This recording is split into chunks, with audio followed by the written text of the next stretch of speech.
Cats and Dogs by H.P. Lovecraft. Being told of the cat and dog fight about to occur in the Blue Pencil Club, anything for your circle, perhaps, though not unfamiliar to amateurdom as a whole, I cannot resist in contributing a few Thomasic yowls and sibilants on my side of the dispute, though, consciously, the word of a venerable ex-member can scarcely have much weight against the brilliancy of such active adherents as may bark upon the other side. Aware of my ineptitude at argument, my valued correspondent, curator, James Ferdinand Morton Patterson, has sent me the records of a similar controversy in the New York Tribune, in which Mr. Carl Van Doren is on my side, and Mr. Albert Payson Terhune on that of the canine tribe. From this, I would be glad to plagiarize such data as I need, but Mr. Morton, with genuinely Machiavellian subtlety, has furnished me with only a part of the feline section, whilst submitting the doggish brief in full. No doubt he imagines that this arrangement, in view of my own emphatic bias, makes for something like ultimate fairness, but for me it is exceedingly inconvenient, since it would force me to be more or less original in several parts of the ensuing remarks. Between dogs and cats, my degree of choice is so great that it would never occur to me to compare the two. I have no active dislike for dogs any more than I have for monkeys, human beings, negroes, cows, sheep, or pterodactyls. But for the cat, I have entertained a particular respect and affection ever since the earliest days of my infancy. In its flawless grace and superior self-sufficiency, I have seen the symbol of the perfect beauty and bland impersonality of the universe itself, objectively considered, and, in its air of silent mystery, there resides for me all the wonder and fascination of the unknown. The dog appeals to cheap and facile emotions, the cat to the deepest founts of imagination and cosmic perception. In the human mind, it is no accident that the contemplative Egyptians, together with such later poetic spirits as Poe, Gautier, Baudelaire, and Swinburne, were all sincere worshippers of the supple grimalkin. And no dislike, but speaking of people that would show negroid features as separately than you're listing human beings, he's not listing other nations, or so it's clear that H.P. Lovecraft is racist. Or perhaps, actually no, not really. From that alone, you could say, well, maybe he was responding to people said to me, you don't like blacks, or something.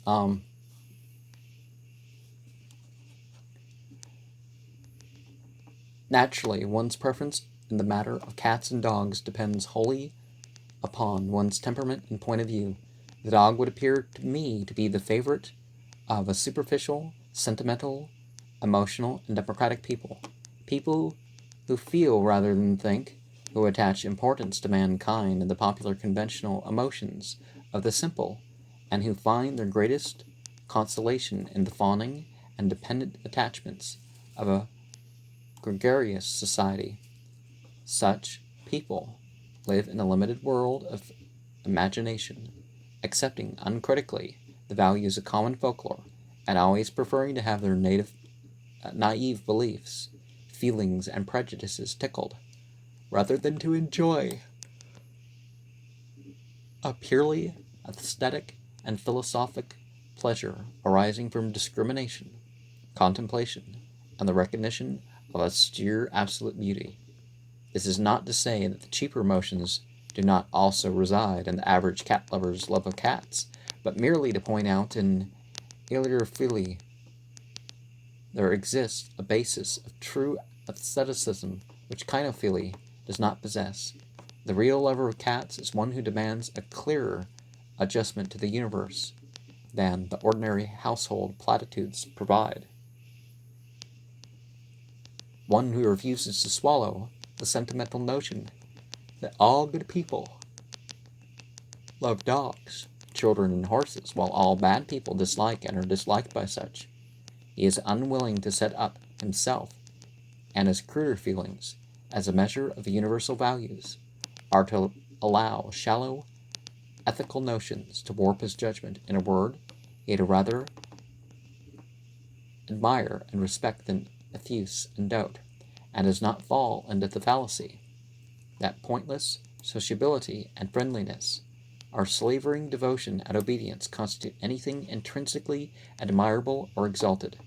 Dog lovers base their whole case on these commonplace, servile, and plebeian qualities, and amusingly judge the intelligence of a pet by its degree of conformity to their own wishes.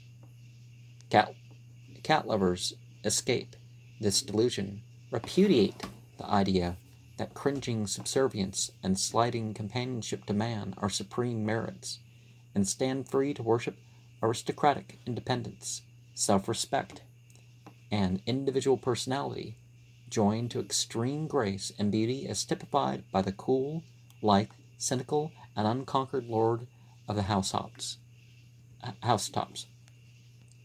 Persons of commonplace ideas, unimaginative, worthy burghers who are satisfied with the daily round of things, and who subscribe to the popular credo of sentimental values, will always be dog lovers. To them, nothing will ever be more important than themselves and their own more primitive feelings, and they will never cease to esteem and glorify the fellow animal who best typifies these. Such persons are submerged in the vortex of Oriental idealism, an abasement which ruined classic civilization in the Dark Ages, and live in a bleak world of abstract sentimental values, wherein the mawkish illusions of meekness, devotion, gentleness, brotherhood, and whining humility are magnified into supreme virtues, and a whole false ethic and philosophy erected on the timid reactions of the flexor system of muscles. This heritage ironically foisted on us when Roman politics raised the faith of a whipped and broken people to supremacy in the latter empire, has naturally kept a strong hold over the weak and sentimentally thoughtless, and perhaps reached the culmination in the insipid 19th century, when people were wont to praise dogs because they are so human, as if humanity were any valid standard of merit.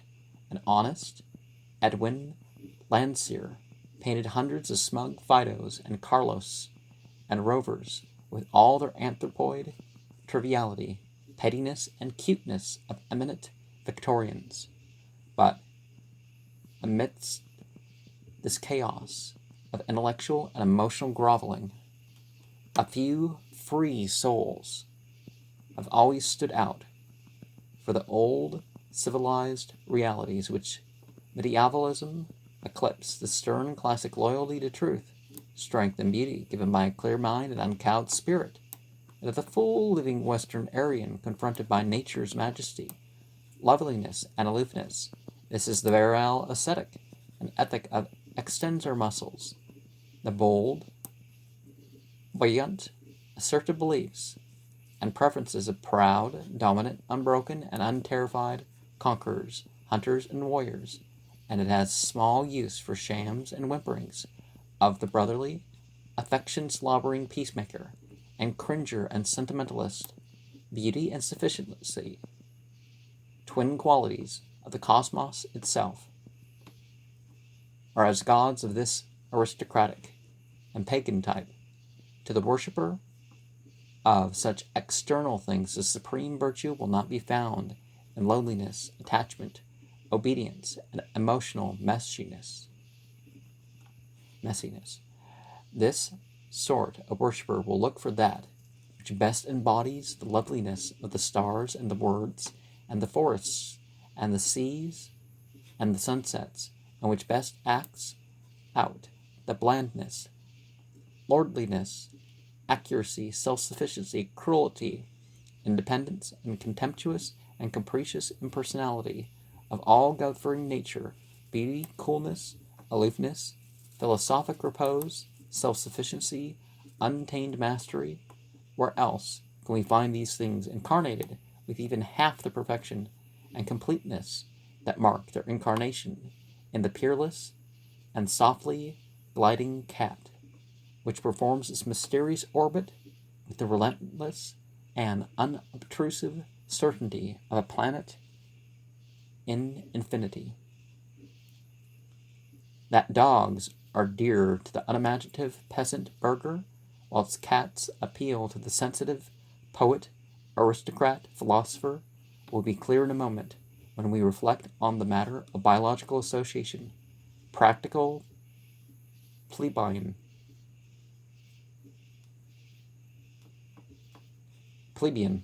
folk judge a thing only by its immediate touch, taste, and smell, while more delicate types form their estimates from the linked images and ideas which the object calls up to their minds. Now, when dogs and cats are considered, the stolid churl sees only two animals before him, and bases his favor on their relative capacity to pander to his sloppy, uninformed ideas of ethics and friendship, and flattering subservience. On the other hand, the gentleman and thinker sees each in all its natural affiliations, and cannot fail to notice the great symmetries of organic life. Dogs fallen, with slovenly wolves, and foxes and jackals and coyotes, and dingoes, and painted hyenas, whilst cats walk proudly with the jungle's lords, and own the haughty lion, the sinuous leopard, the regal tiger, and the shapely panther and jaguar as their kin.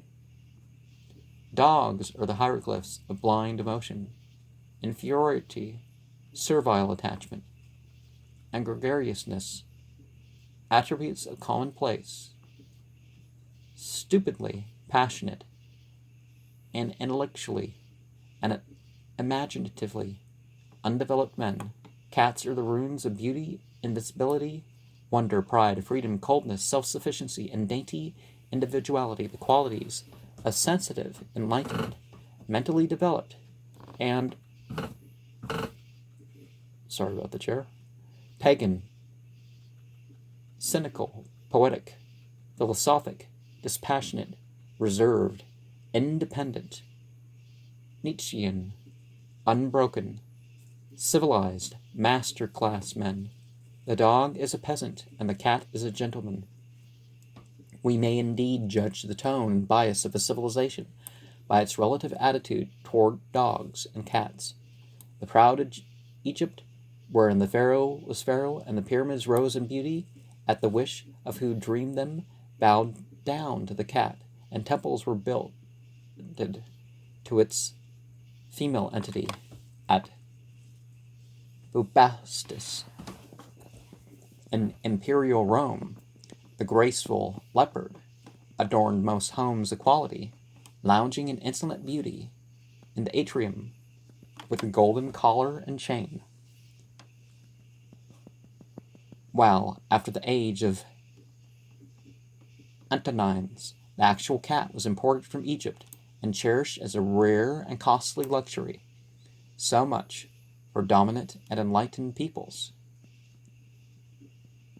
When, however, we come to the groveling Middle Ages with their superstitions and ecstasies, and monasticisms, and maunderings over saints and the relics, we find the cool and impersonal loveliness of the Philida in very low esteem, and behold, a sorry spectacle of hatred and cruelty shown toward the beautiful little creature whose mousing virtues alone gained it sufferance among the ignorant churls, who resented its self-respecting coolness and feared its cryptical and elusive independence as something akin to the dark powers of witchcraft. These boorish slaves of Eastern darkness could not tolerate what did not serve their own cheap emotions and flimsy purposes. They wished a dog to fawn, hunt, and fetch and carry, and had no use for the cat's gift of eternal and disinterested beauty to feed the spirit. One can imagine how they must have resented Pussy's magnificent reposefulness, unhurriedness, relaxation, and scorn for trivial human aims and concernments. Throw a stick, and the servile dog wheezes and pants and shambles to bring it to you. Do the same before a cat, and he will eye you with coolly polite and somewhat bored amusement, and just as inferior people prefer the inferior animal which scampers excitedly because someone else wants something, so do superior people respect the superior animal which lives its own life and knows that the puerile stick-throwings of alien bipeds are none of its business, and beneath its notice. The dog barks and begs and tumbles to amuse you when you crack the whip. That pleases a meekness-loving peasant who relishes a stimulus to his sense of importance. The cat, on the other hand, charms you into playing for its benefit when it wishes to be amused, making you rush about the room with a paper on a string when it feels like exercise, but refusing all your attempts to make it play when it is not in the humor. That is its personality and individuality and self-respect, the calm mastery of a being whose life is as its own and not yours, and the superior person recognizes and appreciates this because he too is a free soul whose position is assured and whose only law is his own heritage and aesthetic sense. Although we may see that the dog appeals to those primitive emotional souls whose chief demands on the universe are for meaningless affection, aimless companionship, and flattering attention and subservience, whilst the cat reigns among those more contemplative and imaginative spirits who ask the universe only the objective sight of the poignant, ethereal beauty and the animate symbolization of nature's bland, relentless, reposeful, unhurried, and impersonal order and sufficiency. The dog gives, but the cat is. Simple folk always overstress the ethical element in life, and it is quite natural that they should extend it to the realm of their pets.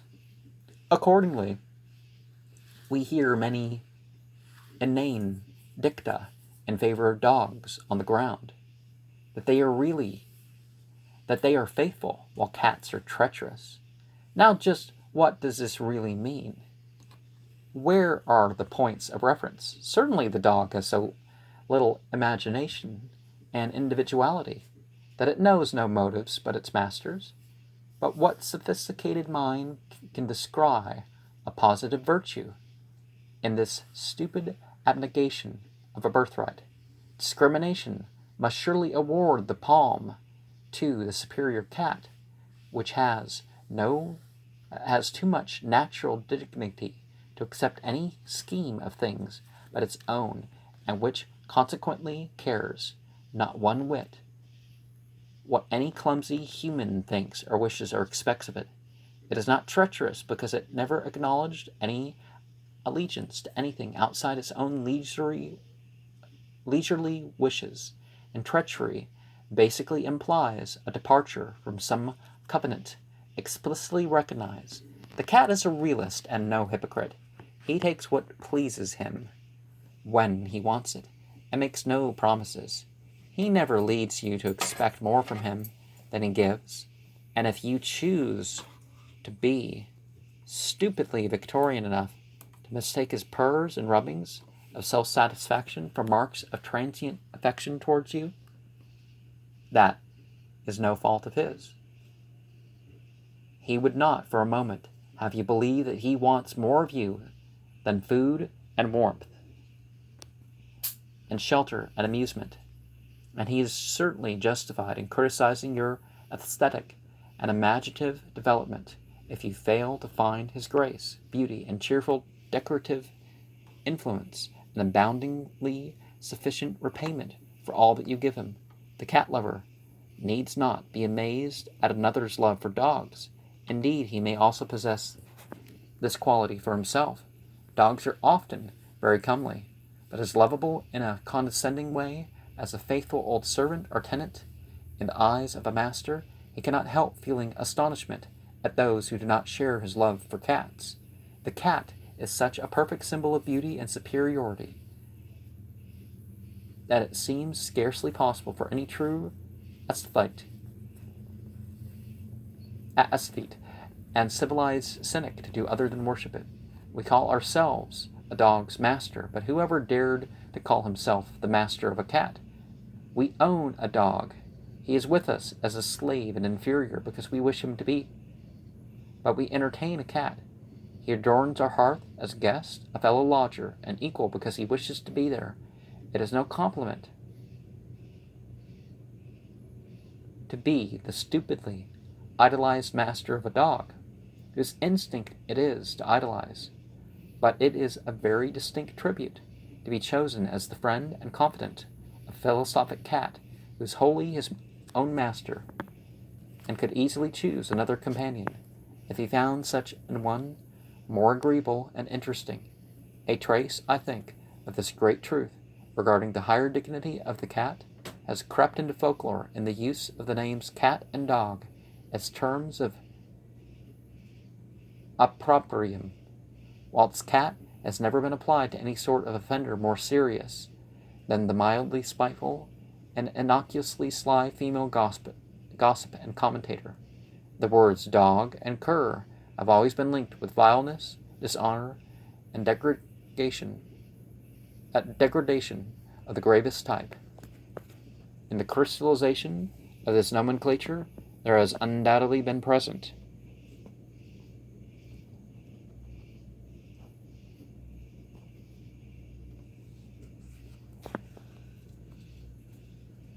in the popular mind some dim, half-conscious realization that there are depths of slinking, whining, fawning, and servile ignobility which no teeth of the lion and the leopard could ever attain.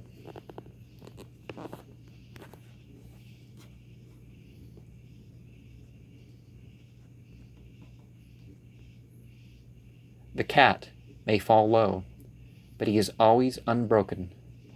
He is, like the Nordic among men, one of those who govern their own lives or die. We have but to glance analytically at the two animals to see the points pile up in favor of the cat. Beauty, which is probably the only thing of any basic significance in all the cosmos, ought to be our chief criterion. And here the cat excels so brilliantly that all comparisons collapse. Some dogs, it is true, have beauty in a very ample degree, but even the highest level of canine beauty falls far below the feline average. The cat is classic, whilst the dog is Gothic. Nowhere in the animal world can we discover such really Hellenic perfection of form, with anatomy adapted to function, as the Felidae. Puss is a Doric temple, an Ionic colonnade, in the utter classicism of its structure and decorative harmonies, and this is just as true kinetically as statically, for art has no parallel for the bewitching grace of the cat's slightest motion, the sheer perfect aestheticism of Kitty's lazy stretchings and industrious face washings, playful rollings, and little involuntary shiftings in sleep, is something as keen and vital as the best pastoral poetry or genre painting, whilst the unerring accuracy of his leaping and springing, running and hunting has an art value just as high in a more spirited way. But it is his capacity for leisure and repose which makes the cat preeminent. Mr. Karl van Vechten in Peter Whiffle holds up the timeless restfulness of the cat as a model of life's philosophy, and Professor William Lyon Phelps has very effectively captured the secret of felinity when he says the cat does not merely lie down but pours his body out on the floor like a glass of water. What other creature has thus merged the aestheticism of mechanics and hydraulics? Contrast this with the inept painting, wheezing, fumbling, drooling, scratching, and general clumsiness of the average dog with his myriad false and wasted emotions. And in the detail of neatness, the fastidious cat is, of course, immeasurably ahead. We always love to touch a cat, but only the insensitive can uniformly welcome the frantic and humid nuzzlings and pawings of a dusty and perhaps not inodorous canine which leaps and fusses and writhes about in awkward feverishness for no particular reason save that blind nerve centers have been spurred by certain meaningless stimuli. There is a wearying excess of bad manners in all this doggish fury.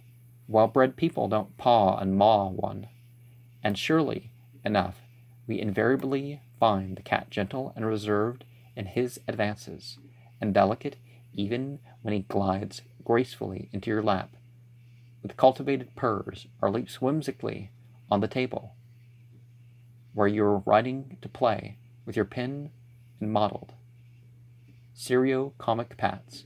I do not wonder that Muhammad, that sheikh of perfect manners, loved cats for their urbanity and disliked dogs for their boorishness, or that cats are the favorites of polite Latin countries, whilst dogs take the lead in heavy, practical, and beer-drinking Central Europe. Watch a cat eat, and then watch a dog. The one is held in check by an inherent and inescapable daintiness, and leans a kind of grace into one of the most ungraceful of all processes. The dog, on the other hand, is wholly repulsive in his bestial and insatiate greediness, living up to his forest kinship by wolfing most openly and unashamedly.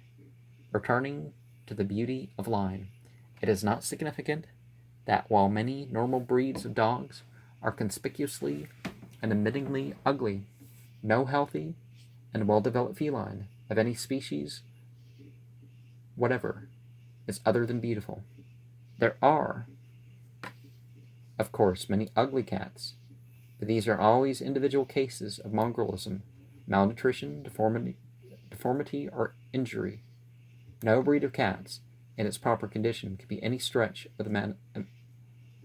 can by any stretch of the imagination be thought of as even slightly ungraceful, a record against which must be pitted the depressing spectacle of impossibly flattened bulldogs, grotesquely elongated Dachshunds, hideously shapeless and shaggy Airedales, and the like. Of course, it may be said that no aesthetic standard is other than relative, but we always work with such standards as we can empirically have, and in comparing cats and dogs under the Western European aesthetic, we cannot be unfair to either. If any undiscovered tribe in Tibet finds Airedales beautiful and Persian cats ugly, we will not dispute them on their own territory. But just now we are dealing with ourselves in our territory, and here the verdict would not admit of much doubt from even the most ardent kinophile. Such an one usually passes the problem off in an epigrammatic paradox and says that Snookums is so homely, he's pretty, and this is the childish penchant for the grotesque and tawdrily cute, which we see likewise embodied in popular cartoons, freak dolls, and the malformed decorative trumpery of the Billiken or crazy cat in order bound in the dens and cozy corners of the would-be sophisticated cultural yokery. And I'm gonna break there, but so at least he admits that dogs and cats, what they might mean to people, and the sense of beauty varies per culture.